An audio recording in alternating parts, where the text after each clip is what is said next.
दिल लेके जा रहे हो कैसे जिएंगे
ये देखिए 51 रुपए का शानदार पुरस्कार आ गया है।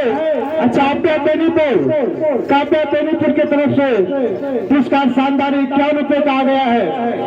लेकिन मैडम जी उनका कहना है क्या कि इस बच्ची की तरफ से एक शेर हो जाए।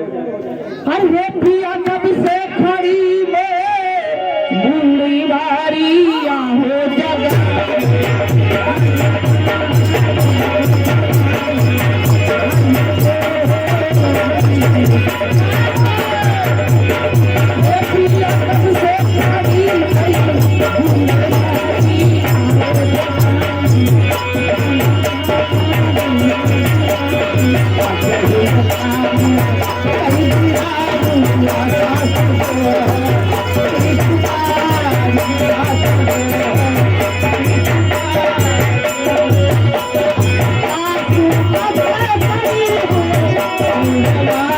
Yeah.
जयनाथ था।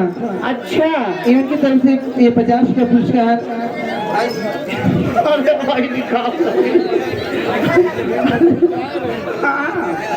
वाहिनी मजा ले लिया तू।